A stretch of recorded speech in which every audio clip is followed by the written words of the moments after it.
capítulo 12 do livro de Marcos diz assim: Ele começou a lhes falar por parábolas. Um homem plantou uma vinha e cercou-a com uma cerca, e cavou nela um lagar, e edificou uma torre, e arredando-as uns lavradores, partiu depois para um país longínquo, e ao tempo da colheita enviou um servo aos lavradores para que recebesse dos lavradores do fruto da vinha. Mas estes, apoderando-se dele, o feriram e o mandaram embora vazio. E tornou a lhes enviar outro servo, mas eles, apedrejando-o, feriram a cabeça e o mandaram embora, tendo-o afrontado. E tornou a enviar-lhes outro, e a este mataram, e a muitos outros, dos quais feriram a alguns e a outros mataram. Tendo ele, pois, ainda um seu filho amado, enviou-o também a estes por último, dizendo: Ao menos terão respeito por meu filho. Mas aqueles lavradores disseram entre si: Este é o herdeiro, venham, vamos matá-lo, e a herança será nossa. E prendendo-o, o mataram e lançaram fora da vinha. O que fará, pois, o senhor da vinha? Ele virá e destruirá os lavradores e dará a vinha a outros? Ainda não lestes esta escritura? A pedra que os edificadores rejeitaram veio a ser posta por cabeça da esquina. Isso foi feito pelo Senhor e é coisa maravilhosa aos nossos olhos? E procuravam prendê-lo, mas temiam a multidão, porque entendiam que dizia contra eles aquela parábola. Deixando-o, foram-se. E enviaram-lhe algum dos fariseus e dos herodianos, para que o apanhassem em alguma palavra. E chegando eles, disseram-lhe: Mestre, sabemos que és homem de verdade, e não te importas com pessoa alguma, porque tu não olhas a aparência dos homens, antes com verdade ensinas o caminho de Deus. É lícito pagar tributo a César ou não? Pagaremos ou não pagaremos? Então ele, como conhecia a hipocrisia deles, disse-lhes: Por que me tentais? Trazei-me uma moeda para que a veja. E eles lhe a trouxeram.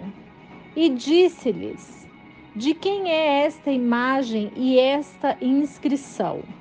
E eles lhe disseram: De César.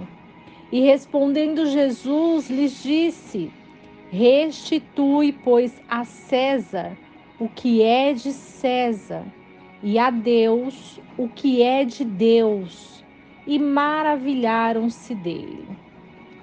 Então, aproximando-se dele, os saduceus, que dizem que não há ressurreição, perguntaram-lhe, dizendo: Mestre, Moisés nos escreveu que se o irmão de alguém morresse e deixasse mulher e não deixasse filhos, que seu irmão tome sua mulher e suscite descendência a seu irmão. Ora, havia 7 os irmãos, e o primeiro tomou mulher, e morrendo não deixou descendência. E tomou o segundo, e morreu, e nem este tampouco deixou descendência. E o terceiro, da mesma maneira. E tomaram-na os 7, sem contudo terem deixado descendência. E finalmente, depois de todos, morreu também a mulher. Na ressurreição, pois, quando ressuscitarem, de qual deles será a mulher? Porque os 7 a tiveram por mulher. Então, respondendo Jesus, disse-lhes: porventura não errais vós, em razão de não saberdes as Escrituras, nem o poder de Deus? Porquanto, quando ressuscitarem dos mortos, não se casarão, nem serão dados em casamento, mas serão como os anjos que estão nos céus. E acerca dos mortos que houverem de ressuscitar, não tendes lido no livro de Moisés, como lhe falou Deus na sarça, dizendo: eu sou o Deus de Abraão, o Deus de Isaque e o Deus de Jacó? Ora, Deus não é de mortos, mas sim é Deus de vivos. Por isso, vós errais muito. E chegando-se um dos escribas que os tinha ouvido disputar, e sabendo que lhes tinha respondido bem, perguntou-lhe qual é o primeiro de todos os mandamentos. E Jesus lhe respondeu: o primeiro de todos os mandamentos é: ouve, Israel, o Senhor nosso Deus é o único Senhor. Amarás, pois, ao Senhor teu Deus de todo o teu coração, de toda a tua alma, de todo o teu entendimento e com todas as tuas forças. Este é o primeiro mandamento. E o semelhante, que é o segundo a este, é: amarás o teu próximo como a ti mesmo. Não há outro mandamento maior do que estes. Então o escriba lhe disse: muito bem, mestre, e com verdade disseste que há um só Deus e que não há outro além dele. E que amá-lo de todo o coração, de todo entendimento, de toda a alma e com todas as forças, e amar o próximo como a si mesmo, é mais do que todos os holocaustos e sacrifícios. Jesus, então, vendo que tinha respondido sabiamente, disse-lhe: não estás longe do reino de Deus. E já ninguém ousava lhe perguntar mais nada. E falando Jesus, dizia, ensinando no templo: como dizem os escribas que o Cristo é filho de Davi? Porque o mesmo Davi disse pelo Espírito Santo: disse o Senhor ao meu Senhor: assenta-te à minha mão direita até que eu ponha os teus inimigos por estrado dos teus pés. Pois se Davi mesmo lhe chama de Senhor, como, pois, é ele seu filho? E os que eram do povo comum o ouviam de boa vontade. E lhes dizia em sua doutrina: guardai-vos dos escribas, que gostam de andar com vestes compridas e amam as saudações nas praças e as primeiras cadeiras nas sinagogas e os primeiros assentos nos jantares, que devoram as casas das viúvas, e isso com pretexto de longas orações.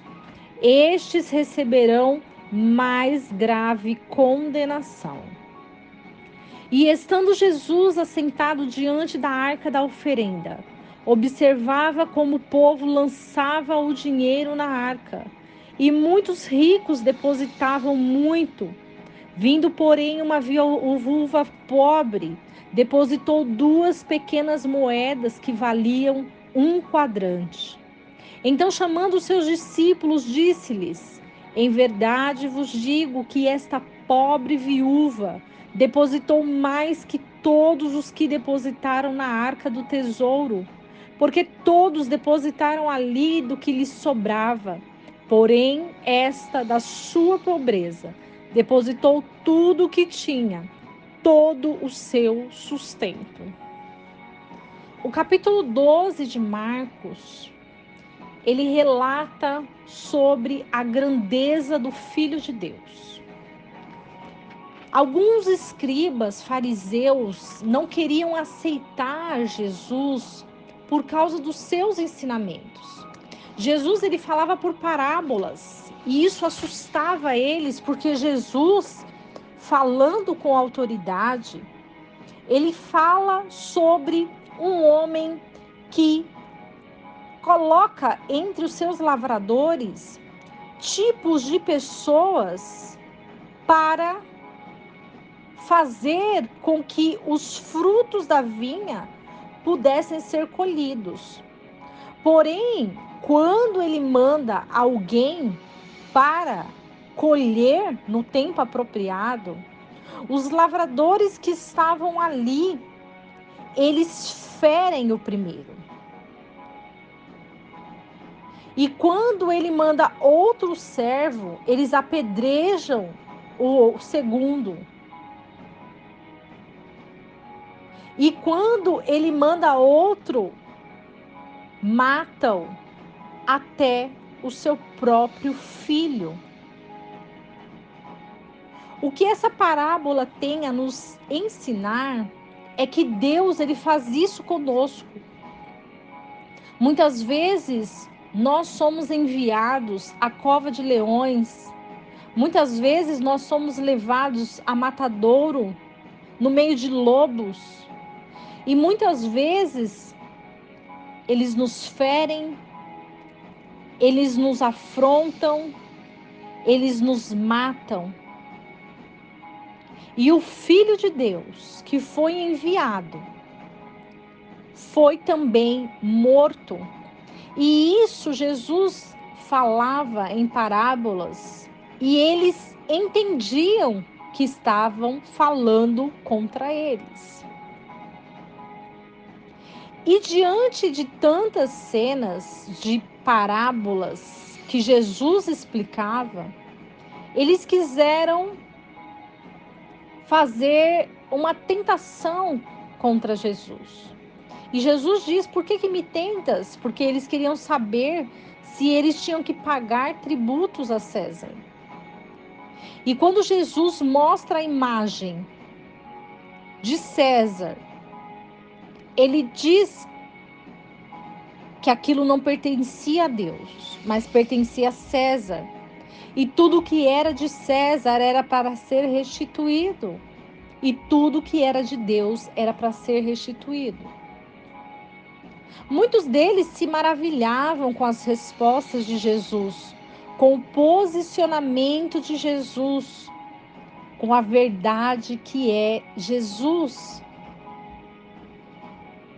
E aí algumas pessoas tendem a interrogar Jesus procurando respostas, porque algumas perguntas que ficavam incógnita diante de familiares, diante do que a pessoa estava vivendo, a pessoa queria uma resposta.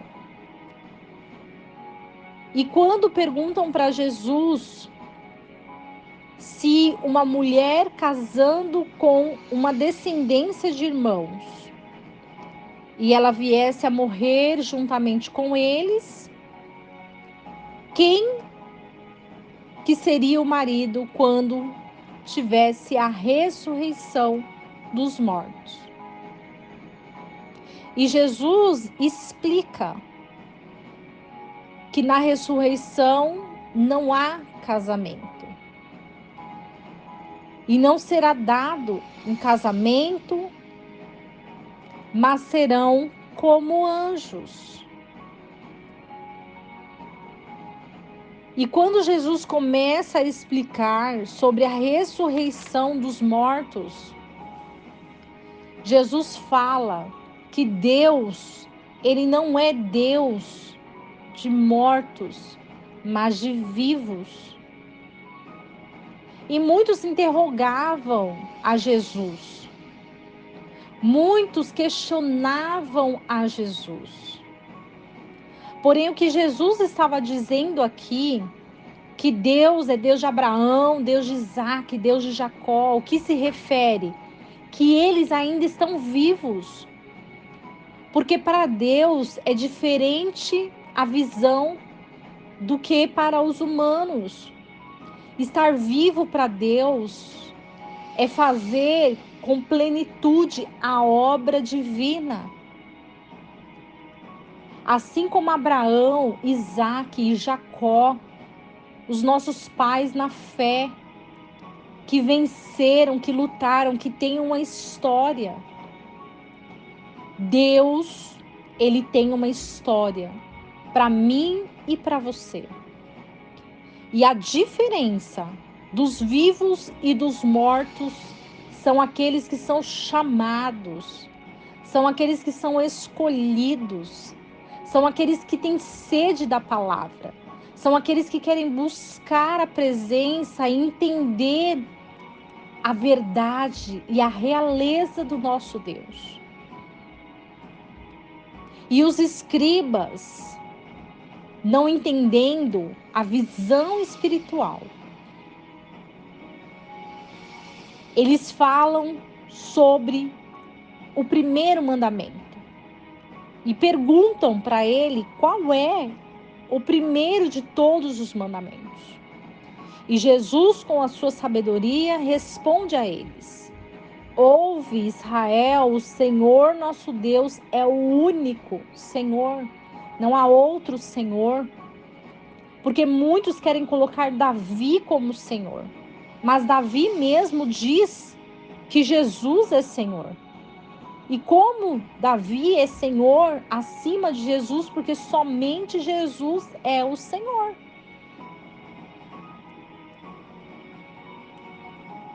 E quando Jesus explica sobre uma doutrina que é pregada, ele pede para que nós possamos ter cuidado, porque a linhagem é de Davi, mas o Senhor é Jesus Cristo. Jesus é filho de Deus. E quando Jesus explana todo o seu conhecimento, ele observa uma viúva e ele está assentado diante da arca da oferenda. Porque Jesus, ele frequentava sinagogas. Jesus, ele ensinava na sinagoga. Jesus observava os comportamentos. Jesus ensinava os seus discípulos. E quando ele viu aquela viúva depositando 2 pequenas moedas, ele chama os discípulos para se aproximar e para explicar para eles que aquela viúva depositou mais do que todos, porque vinham pessoas depositar ouro, prata, bronze, mas o coração daquela viúva estava no Senhor, porque ela depositou todo o seu sustento. A palavra que Jesus falava e pronunciava é uma palavra de edificação, uma palavra de instrução, uma palavra de ensino, uma palavra que edificava a fé dos discípulos e de quem encontrasse Jesus no caminho.